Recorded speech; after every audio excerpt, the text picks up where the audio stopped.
بسم اللہ الرحمن الرحیم۔ پیارے بچوں، کینٹیب پبلشر کی طرف سے آپ کو خوش آمدید۔ بچوں، اردو کی کتاب سمجھنے کے لیے اور لیکچر کو اچھی طرح سے ذہن نشین کرنے کے لیے جو کتابیں آپ کے پاس ہونی چاہیے ان میں اردو کی کتاب، اس کے ساتھ آپ کے پاس اگر ریسورس پیک ہے جو کہ آپ ہماری ویب سائٹ سے فری میں ڈاؤن لوڈ کر سکتے ہیں تو آپ کو کتاب سمجھنے میں بہت آسانی ہوگی، اور اس کے ساتھ سمر پیک بھی آپ کے پاس ہونا چاہیے تاکہ کتاب کے مشق کے سوالات کے ساتھ ساتھ ہم مزید سوالات بھی سیکھ سکیں۔ پیارے بچوں، ہمارا آج کا تیسرا سبق ہے سلطان محمد فاتح، جس کے دوسرے حصے میں آج ہم کچھ قواعد کے بارے میں پڑھیں گے۔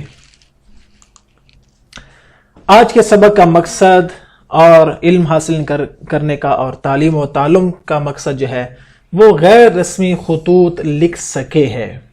تو بچوں، آج ہم سیکھیں گے خطوط نویسی۔ خطوط جمع ہے خط کی، اور خط کہتے ہیں کسی کو خیر خبر یا اپنے حالات یا اس کے حالات پوچھنے کے لیے جو لکھ کر بذریعہ ڈاک بھیجا جائے اسے کہتے ہیں خط۔ آپ کو معلوم ہے کہ موجودہ زمانے میں چونکہ خط و کتابت کا سلسلہ تقریباً ختم ہو چکا ہے، اور اس کی جگہ ہمارے سوشل میڈیا نے، ہمارے فون، ہمارے ایس ایم ایس، ہمارا واٹس ایپ، ہمارا سوشل میڈیا اس نے لے لی ہے، اور ہم ایک دوسرے کے حالات سے باخبر اور اپنے حالات دوسروں کو بتانے کے لیے اسی کا سہارا لیتے ہیں۔ اسی لیے موجودہ زمانے میں اگرچہ خطوط نویسی یعنی خط لکھنا بہت حد تک کم ہو چکا ہے، لیکن بہرحال اپنی افادیت اور اردو ادب میں اس کا مقام مسلم ہے، اس کی حیثیت کبھی بھی کم نہیں ہو سکتی۔ تو ہم پڑھتے ہیں کہ ہمارے کتاب میں آپ کے سامنے خطوط نویسی کے بارے میں کیا لکھا ہے۔ تو چلتے ہیں کتاب کی طرف۔ دوستوں اور عزیزوں کی خیر و عافیت معلوم کرنے اور انہیں ضروری معلومات باہم پہنچانے کا سستا ذریعہ خط ہے۔ اس ذریعے سے ہمیں پورا فائدہ باہم پہنچانے کی خاطر حکومت نے ڈاک کا محکمہ قائم کر رکھا ہے۔ ہم اس ذریعے سے کھلا خط بھی ایک جگہ سے دوسری جگہ بھیج سکتے ہیں جو پوسٹ کارڈ کہلاتا ہے، اور بند خط بھی جسے لفافہ کہتے ہیں۔ خط کو مکتوب بھی کہا جاتا ہے، اس لحاظ سے خط لکھنے والے کو کاتب اور جسے خط لکھا جا رہا ہے اسے مکتوب الیہ کہتے ہیں۔ خط کو نصف ملاقات بھی کہتے ہیں، کیونکہ ایک دوسرے کی شکل و صورت دیکھے بغیر ہم اس کے ذریعے آپس میں وہ ساری باتیں کر سکتے ہیں جن کی خاطر ملاقات مقصود ہوتی ہے۔ تو یہ ہے خط و کتاب کی اہمیت اور خطوط نویسی کے بارے میں کچھ بنیادی معلومات۔ یہاں پر اس پیراگراف میں کچھ اہم چیزیں ہیں اور کچھ اہم معلومات دی گئی ہیں، آئے انہیں ایک مرتبہ دوبارہ دہرا لیتے ہیں۔ مثلا حکومت نے ڈاک کا محکمہ قائم کر رکھا ہے، آپ نے اس کا نام معلوم کرنا ہے کہ اس کا نام کیا ہے، اور اس کا پورا نام آپ نے اپنی کاپی پر لکھنا ہے۔ اگر آپ کو نہ ملے تو آپ اپنے والدین سے پوچھ سکتے ہیں کہ ہم نے ڈاک خانہ دیکھنا ہے، ہم نے پوسٹ آفس دیکھنا ہے، اور آپ وہاں جا کر خط لکھنا اور بھیجنے کا طریقہ ڈاکیے سے یا وہاں بیٹھے لوگوں سے معلوم کر سکتے ہیں۔ دوسری بات جو اس سبق میں اہم ہے وہ ہے کھلا خط اور بند خط۔ کھلے خط کو پوسٹ کارڈ کہا جاتا ہے، اور آپ کسی بھی ڈاک خانے سے اور کسی بھی اسٹیشنری کی دکان سے پوسٹ کارڈ خرید کر اپنے دوست کو یا اپنے کزنز کو یا اپنے بھائیوں کو یا اپنے والدین کو آپ بھیج سکتے ہیں۔ اگلی اہم بات وہ ہے خط کو مکتوب بھی کہا جاتا ہے۔ کیا کہا جاتا ہے؟ مکتوب۔ مکتوب کا معنی ہے جسے لکھا گیا ہو، اور چونکہ خط کو لکھا جاتا ہے لہٰذا اس کو کہتے ہیں مکتوب۔ اسی لحاظ سے خط لکھنے والے کو کاتب اور جس سے خط لکھا جا رہا ہے اسے مکتوب الیہ کہتے ہیں۔ بچوں یاد رکھیں خط کو نصف ملاقات یعنی آدھی ملاقات بھی کہتے ہیں. اور ایسا کیوں کہتے ہیں؟ اس لیے کہ خط کے ذریعے ایک دوسرے کی شکل و صورت دیکھے بغیر ہم وہ ساری باتیں کر سکتے ہیں جس کی خاطر ملاقات کی جاتی ہے. جب ہم کسی سے ملتے ہیں اور ہم اس کو دیکھ کر اس کے حال احوال پوچھتے ہیں اور اپنی خیر خیریت سے اس کو باخبر کرتے ہیں تو یہی کام ہم خط کے ذریعے کرتے ہیں. اور چونکہ خط میں شکل و صورت نہیں ہوتی اور خط میں ہم اس کو نہیں دیکھ سکتے، نہ جس مکتوب الیہ ہمیں دیکھ سکتا ہے، اس لیے اس کو ہم کہتے ہیں نصف یعنی آدھی ملاقات. اب ہم نے یہ سیکھنا ہے کہ مثالی خط لکھنے کے بنیادی اصول کون سے ہیں. یعنی اگر آپ کسی کو خط لکھنا چاہ رہے ہیں اور آپ چاہتے ہیں کہ آپ کسی کو خط لکھیں تو اس کے کچھ اصول ہیں. آپ نے ان بنیادی اصولوں کا خیال رکھنا ہے اور آئندہ جب بھی آپ کسی کو خط لکھیں یا آپ کے امتحان میں یا ٹیسٹ میں یا ویسے ہی آپ خود کسی کو خط لکھنا چاہتے ہیں تو آپ نے ان بنیادی اصولوں کا خیال کرنا ہے اور ان کے بغیر مثالی خط لکھنا ممکن نہیں ہے. اگر آپ چاہتے ہیں کہ آپ جب کسی کو خط لکھیں تو آپ کا خط ایک مثالی اور شاندار اور بہترین خط ہو تو آپ آج کا یہ سبق غور سے سنیں. تو چلتے ہیں ان اصولوں کی طرف. پہلا اصول کیا ہے؟ خط خواہ نجی ہو یا کاروباری، اس کی زبان سادہ، جملے بار ربط اور عام فہم ہو. یعنی آپ نجی خط لکھیں، ذاتی یا کاروباری، اب جو بھی خط لکھ رہے ہوں اس میں آپ نے سب سے پہلے اس بات کا خیال رکھنا ہے کہ زبان سادہ ہونی چاہیے، اس میں مشکل الفاظ کا استعمال نہیں کرنا چاہیے، مشکل الفاظ نہیں ہونے چاہیے، اور جملے بار ربط ہونے چاہیے. یعنی جملوں میں ربط ہونا چاہیے، ایک تسلسل ہونا چاہیے. ایسا نہیں کہنا چاہیے کہ آپ ایک جملہ کہیں پھر وہ بات آدھی چھوڑ کے دوسری بات کہیں، پھر وہ بات مکمل نہ ہو تو پچھلی بات دوبارہ کر دیں. ایسا نہیں ہونا چاہیے، بلکہ جملوں میں ربط ہونا چاہیے اور ان کا آپس میں رابطہ ہونا چاہیے. اور تیسری بات وہ عام فہم ہو، یعنی وہ عام الفاظ کا استعمال کریں، مشکل اور اردو ادب کے ایسے الفاظ جو عام لوگ استعمال نہ کرتے ہوں ایسے الفاظ استعمال نہیں کرنے چاہیے. دوسرا اصول کیا ہے؟ لمبی چوڑی تمہید اور غیر ضروری باتیں لکھنے سے گریز کرنا چاہیے. آپ لمبی چوڑی تمہید، آپ اس کا آغاز اتنا طویل نہ کریں کہ پڑھنے والا اکتا جائے. جو آپ کا مقصود ہے اس سے پہلے مختصر تمہید باندھ لیں، اور جو آپ کا مقصد ہے، جو آپ نے بات کہنی ہے، آپ براہ راست اس بات کی طرف چلے جائیں. لمبی چوڑی تمہید سے مکتوب الیہ اکتا جاتا ہے. دوسری بات، غیر ضروری باتیں لکھنے سے بھی گریز کرنا چاہیے. جو کام کی باتیں ہیں، جو اہم اور ضروری باتیں ہیں، خط میں صرف وہی لکھنی چاہیے. تیسرا اصول ہے گفتگو اس انداز میں کی جائے جیسے مخاطب آپ کے سامنے موجود ہو.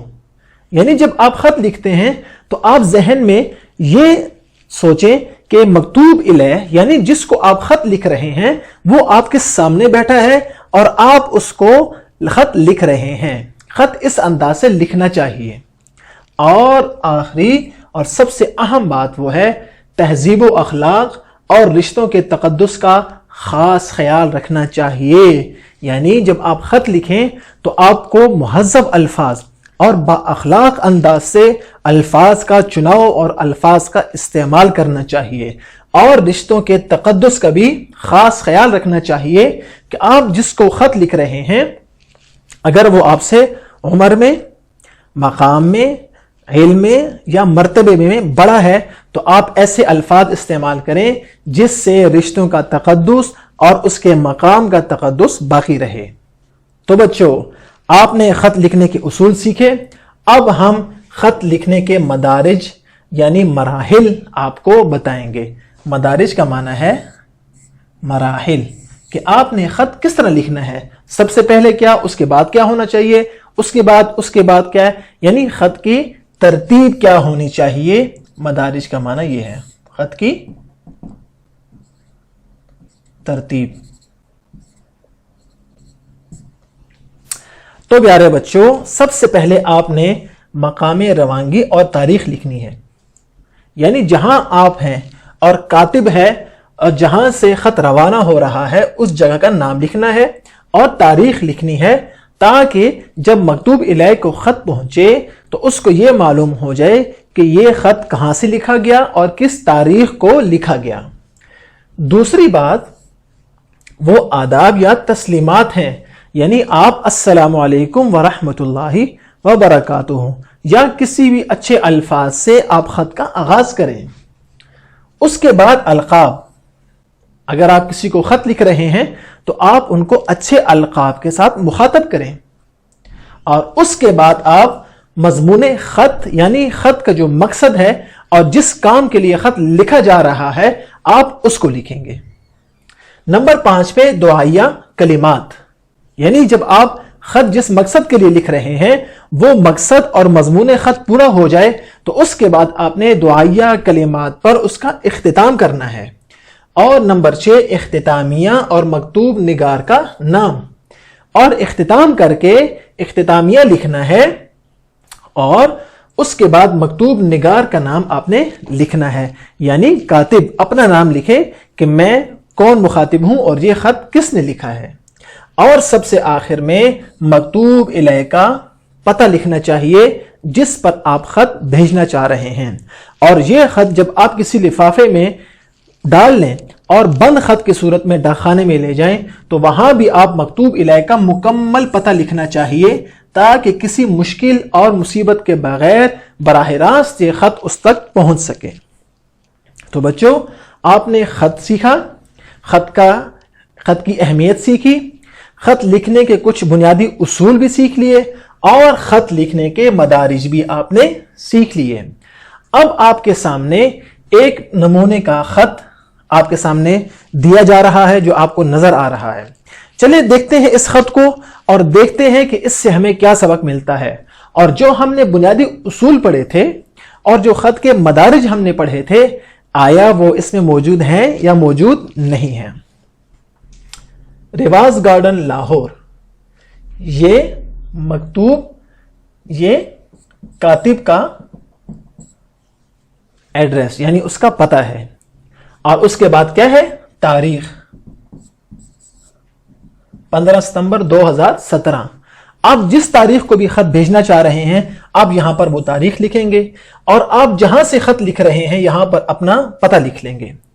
تیسری چیز ہم نے کہی تھی القاب، پیارے بھائی جان، اگر آپ بھائی کو خط لکھ رہے ہیں، اگر آپ والد صاحب کو لکھ رہے ہیں تو پیارے ابو جان، اگر آپ ماموں کو لکھ رہے ہیں تو پیارے ماموں جان، اور اگر آپ والدہ کو خط لکھ رہے ہیں تو پیاری امی جان۔ لہٰذا جس کو بھی آپ خط لکھ رہے ہیں اس کو اچھے اور پیارے القاب سے یاد کرنا۔ اس کے بعد السلام علیکم، جس کو ہم نے کہا تھا تسلیمات، اور اس کے بعد خط کا مضمون خط۔ آپ کا خط ملا، پڑھ کر بے حد خوشی ہوئی۔ آپ نے پوچھا ہے کہ میں اپنا فارغ وقت کس طرح گزارتا ہوں، تو عرض ہے کہ میں صبح سویرے اٹھ کر نماز پڑھتا ہوں، ناشتہ کر کے اسکول چلا جاتا ہوں، اور جب چھٹی ہوتی ہے تو سیدھا گھر آتا ہوں۔ کھانا کھانے کے بعد تھوڑا سا آرام کرتا ہوں، پھر اپنے دوستوں کے ساتھ فٹ بال کھیلنے گراؤنڈ میں چلا جاتا ہوں۔ کھیل سے واپس آ کر شام کا کھانا کھانے کے بعد 3 گھنٹے اپنی پڑھائی کرتا ہوں اور پھر سو جاتا ہوں۔ بھائی جان، اس طرح میں سارا دن مصروف رہتا ہوں۔ آپ بھی میری کامیابی کے لیے خدا سے دعا کریں۔ میری طرف سے امی، ابو اور باجی کو بہت بہت سلام۔ یہ ہے مضمون خط، اور یہ آ گیا آپ کا اختتامیہ۔ اس کے بعد والسلام کہہ کے مکتوب نگار کا نام، اور اس کے بعد آپ خط جب پیک کر لیں اور لفافے میں ڈال لیں تو وہاں پر مکتوب الیہ کا مکمل پتہ آپ نے لکھنا ہے۔ تو بچوں، سبق تو آپ نے سیکھ لیا، آپ نے خط کا سیکھ لیا، اس کی اہمیت کے بارے میں پڑھ لیا، خط کے اصول اور اچھا خط لکھنے کے اصول بھی آپ کو بتا دیے، اور خط لکھنے کی ترتیب بتا کر ہم نے ایک نمونے کے طور پر ایک خط آپ کو پڑھ کے بھی سنایا۔ اب آپ کے گھر کا کام کیا ہے کہ آپ نے اپنے سمر پیک سے یہ سوال موسم گرما کی تعطیلات کے اختتام پر اپنے دوست کو خط لکھیں اور اسے بتائیں کہ آپ نے چھٹیاں کیسے گزاریں. یعنی آپ نے ایک خط لکھنا ہے اور اس خط میں ان تمام اصولوں کو ذہن میں رکھ کر چلنا ہے جو آج کے سبق میں ہم نے پڑھے، اور آپ نے یہ خط اپنے سمر پیک پر لکھنا ہے اور یہ آپ کے گھر کا کام ہے. اور دوسرا گھر کا کام جو ہمارے آج کے سبق کے متعلق ہے وہ بہت دلچسپ ہے اور یہ کام تو بہت بہت ضروری ہے. آپ کے سامنے دو سوال ہیں.